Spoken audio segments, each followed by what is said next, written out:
Hi hello people எல்லாருக்கும் ஒரு மிகப்பெரிய வணக்கம். இன்றைக்கி நம்ம இந்த வீடியோவில் கெவி அப்படின்னு சொல்லிட்டு ஒரு படம், அதை பிரத்யேகமாக நம்ம ஸ்க்ரீனில், அதாவது வர 18ஆம் தேதி தான் ரிலீஸு. அதுக்கு முன்னாடியே பார்க்குறதுக்கு நமக்கு ஒரு வாய்ப்பு கிடச்சிது. ஸோ அந்த படம் எப்படி இருக்குது அப்படின்னு சொல்லிட்டு உங்ககிட்டலாம் ஷேர் பண்ணணும் அப்படின்னு தோணுச்சு. ஸோ அதனால தான் இந்த வீடியோ.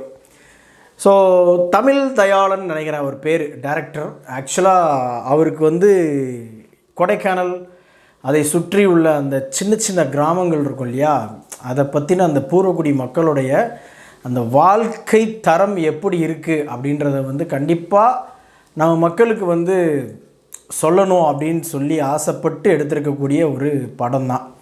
ஆக்சுவலாக கமர்ஷியல் எலமெண்ட், அதே மாதிரி தமிழ் சினிமாவோட கிளீஷேக்கள், இந்த மாதிரியான விஷயங்கள்லாம் ரொம்ப உள்ளே சேர்க்காமல் லைட்டாக, அதாவது இந்த சீனை இப்படி பண்ணினா இன்னும் கொஞ்சம் ஆடியன்ஸ் கிட்ட கனெக்ட் ஆகும் கமர்ஷியலாக அப்படின்றதுக்காக ஒரு சில விஷயங்கள் வச்சுருக்காங்களே தவிர்த்து, ஓவராலாக பார்க்குறப்ப அந்த ஒரு வலி, வேதனை, விரக்தி, புருட்டாலிட்டி, அதான் மிருகத்தனமான அரக்க குணம், இப்படி நிறைய விஷயங்களை பற்றி ஒரே படத்தில் எடுத்து வச்சுருக்கிறாப்புல.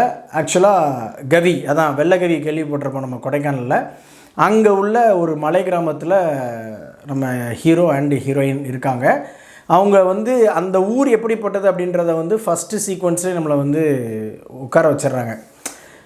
ஒரு ஏதாவது நடந்துச்சு அப்படின்னு சொன்னால் உசுரை காப்பாற்றுற அந்த ஆஸ்பத்திரி மருத்துவமனைக்கு போகணும் அப்படின்னா குறைஞ்சது ஒரு 30 கிலோமீட்டராவது அந்த மலைப்பாதையில் தான் பயணம் பண்ணணும். 5 வருஷத்துக்கு ஒரு வாட்டி ஓட்டு கேட்டு வர்றவங்க அந்த வருஷம் ஓட்டு கேட்குறப்ப மட்டும் உங்கள் கிராமத்துக்கு நாங்கள் ரோடு போட்டு தந்துடுறோம் அப்படின்னு சொல்லிவிட்டு அதுக்கப்புறமா அந்த பக்கமே வராமல் மறுபடியும் எலெக்ஷன் டைமில் மட்டும்தான் வராங்க அப்படின்ற மாதிரியான விஷயங்கள். அதே மாதிரி ஆட்சி அதிகாரத்துக்கு எதிராக அவங்களுடைய வாய்ஸ் இருந்துச்சு அப்படின்னு சொன்னால் அந்த குரல்கள் எப்படி நசுக்கப்படுது அதிகாரத்தின் மூலமாக அப்படின்ற மாதிரியும், அதே மாதிரி அங்கே இருக்கிறவங்கள ஒரு மனுஷனாகவே யாரும் மதிக்கலை அப்படின்ற மாதிரி டாக்டர் உட்பட எல்லாருமே திங்க் பண்ணுற மாதிரி வச்சுருக்கிறது இருக்கு இல்லையா, அது உண்மையிலேயே அந்த ப்ரூட்டாலிட்டியை காட்டணும், அங்கே உள்ள அந்த ரியாலிட்டி என்ன அப்படின்றத அப்படியே காமிச்சிருக்கிறாங்க. ஸோ அது மாதிரி ரீசன் அந்த லாக்அப் டெத், அதை மாதிரி ஒரு விஷயம் கூட இந்த படத்தில் சைட் பை சைடாக வச்சுருப்பாங்க. ஒரு 3 விதமான வழிகள், அதோட அந்த கதை ஸ்க்ரீன் பிளேன்றது ட்ராவல் ஆகும். அதில் எதுவுமே நெகட்டிவாக நடந்துடக்கூடாதுப்பா, எல்லாமே பாசிட்டிவாக நடக்கணும் அப்படின்னு சொல்லிட்டு நாம் இங்கே சீட் அடிச்சுக்கு வந்துடுவோம். அந்த மாதிரியான ஒரு ஸ்க்ரீன் ப்ளே பண்ணியிருக்காப்புல இயக்குனர். ஆனால் நம்ம சினிமாத்தனம் இல்லாமல் ரியாலிட்டியாக என்ன நடக்கும் அப்படின்ற ஒரு விஷயத்தை கிளைமேக்ஸாக வச்சுருக்கிறாப்புல. வாழ்த்துக்கள் தமிழ் தயாளன் அவர்களுக்கு. படத்தில் பெர்ஃபார்மன்ஸ் அப்படின்னு பார்த்தீங்கன்னா லீட் ரோல் பண்ணவரும் நல்லா பண்ணியிருக்காரு. பட் என்ன அப்படின்னு சொன்னால் அவருடைய பெர்ஃபார்மன்ஸ் ரொம்ப வெளியே தெரியாத மாதிரி இருட்டிலே எல்லாம் நடந்ததுனால நமக்கு அவர் என்ன நடிக்கிறார் அப்படின்றதே பெருசாக கனெக்ட் ஆகலை அப்படின்னு சொல்லலாம். அதாவது இவன் நல்லா நடிக்கிறான்ப்பா அப்படின்னு சொல்கிற மாதிரி அவருடைய ஃப்ரேம்ஸே இல்லை அப்படின்றது தான். அப்புறமா ஷீலா ராஜ்குமார், அவங்களுக்கு சொல்ல வேணாம், அவங்களுடைய பெர்ஃபார்மன்ஸ் எப்போவுமே சூப்பராக இருக்கும். இதுலேயும் அவங்க ரொம்ப பயங்கரமான ரோல் அப்படின்றதுலாம் இல்லை, பட் அவங்க தான் மெயின் ரோல். ஆனால் பார்த்திங்கன்னா நடிக்கிறதுக்கு ஸ்கோப் அப்படின்றது கொஞ்சம் சுமாராக தான் இருக்குது இந்த கேரக்டரில். மற்றபடி அந்த லேண்ட்ஸ்கேப் இவங்க ஒன்று எடுத்திருக்காங்க இல்லையா, அந்த மலையும் சார்ந்த இடமும், அதுவே பார்த்திங்கன்னா பாதி நடிப்பை கொடுத்துருது. அதனால் மற்றவர்கள் ஆர்டிஸ்ட்டுக்கு பார்த்திங்கன்னா பெருசாக பெர்ஃபார்மன்ஸ் பண்ணுறதுக்கு இங்கே வாய்ப்பே இல்லாத மாதிரி எனக்கு பர்சனலாக தோணுச்சு. படத்தில் பாசிட்டிவாக கேமரா ஒர்க்கு, பிஜிஎம், இந்த மாதிரியான விஷயங்கள்லாம் சொல்லலாம். ஆனால் என்னென்னா பிஜிஎம் சில இடங்களில் வம்படியாக திணிக்கப்பட்டிருந்தால் எப்படி இருக்கும், அந்த மாதிரி எனக்கு பர்சனலாக சில இடங்களில் ஃபீல் ஆச்சு. ஸோ அதேமாதிரி ஒரு சில இடங்களில் கொஞ்சம் அமெச்சூர் மேக்கிங், அதை மட்டும் நான் கொஞ்சம் கண்டிப்பாக சொல்லுவேன்.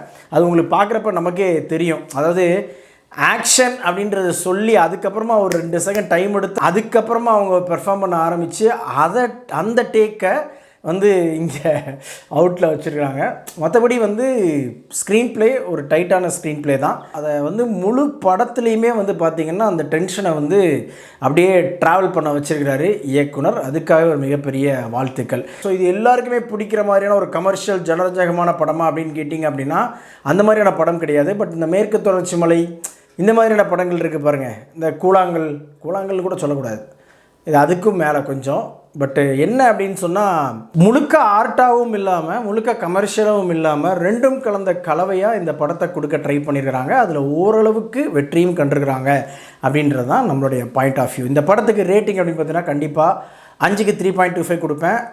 ஒரு குட் சினிமா, ஒரு வித்தியாசமான அட்டம்ப்டை ட்ரை பார்க்கணுன்னு நினைக்கிறவங்க கண்டிப்பாக இந்த படத்தை தேட்டரில் பார்க்கலாம். வீடியோ பிடிச்சிருந்துச்சுன்னா லைக் பண்ணுங்கள், ஷேர் பண்ணுங்கள். சேனல்ஸில் வீடியோஸை ஒன்று பார்க்கணும் அப்படின்னா உடனே நம்ம சேனலை சப்ஸ்கிரைப் பண்ணுங்கள்.